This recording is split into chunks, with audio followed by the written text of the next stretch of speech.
কত বছর বয়সে বাচ্চাদের মসজিদে নিয়ে আসা যায়? এক ইমাম বলেছেন 7 বছরের আগে বাচ্চাদের নিয়ে আসা যাবে না। ওই ইমাম ওটা বাচ্চাদের ছোট থেকে নিয়ে আসবেন যতটুকু পারে। মসজিদে নববীতে বাচ্চাদেরকে নিয়ে যে খেলা করাতেন। আচ্ছা, হাসান হোসেনের বয়স কতটুকু ছিল? নানার পিঠের উপরে বসে থাকতেন, যতক্ষণ বসে থাকতেন ততক্ষণ সেজদা থেকে উঠতেন না মাথা।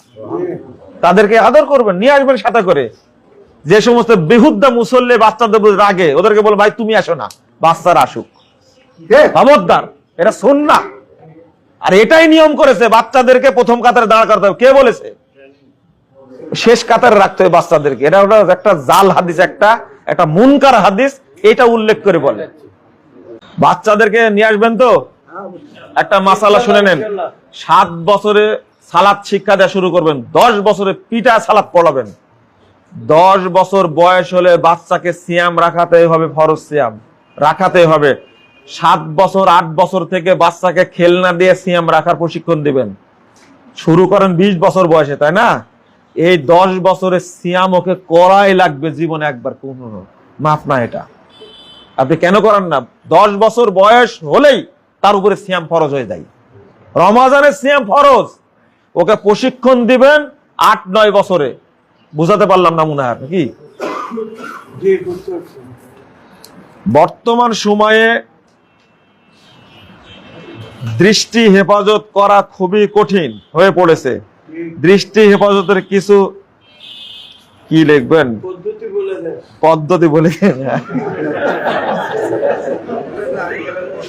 দেখছেন, বড় মানুষ তো, মুরব্বী মানুষ আগেই বুঝেন এগুলো। হ্যাঁ, দৃষ্টি হেফাজতের জন্য এটা ঈমান বৃদ্ধি খুব জরুরি। প্রতিদিন কোরআন তেলাওয়াত করেন না? কোরআন তেলাওয়াত জরুরি, প্রতিদিন কোরআন তেলাওয়াত করবেন। 2 নম্বর, আপনি বেশি বেশি আস্তাগফিরুল্লাহ পড়বেন। বেশি বেশি কি পড়বেন? আস্তাগফিরুল্লাহ। সোমবার বৃহস্পতিবার সিয়াম রাখবেন, পারলে রাত্রিতে অন্তত 2 রাকাত সালাত হলেও পড়বেন। কয় রাকাত?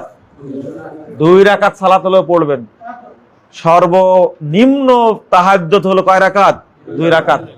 যেটা রাসূল সাল্লাল্লাহু আলাইহি সাল্লাম পড়েছিলেন সব নবীদেরকে নিয়ে বাইতুল মাকদিসে, মনে আছে? সব নবীদের নিয়ে পড়লেন। এটা কিন্তু কিসের সালাত? রাত্রির 2 রাকাত সালাত। এটা ফজর সালাত না, এটা রাত্রির 2 রাকাত সালাত। 2 রাকাত পড়বেন অন্তত, ইনশাআল্লাহ দৃষ্টির হেফাজত হবে। কিন্তু মনের মধ্যে এত কুচিন্তা থাকলে দৃষ্টির হেফাজত হয়? বিয়াদবি মাফ করবেন। আমি একজনকে জিজ্ঞেস করেছি, বাড়িতে বউ আছে না, তো এইভাবে তাকায় আছেন কেন? তো বলছে কি জানেন, ও আমার বয়সটা সুন্দর কিনা তাই দেখতেছি। আমি বললাম যে বিয়াদবি মাফ করবেন, বললাম না? এইরকম জাত মানুষের মধ্যে আছে। কত বড় বেয়াদব! কথাটা কি বললো?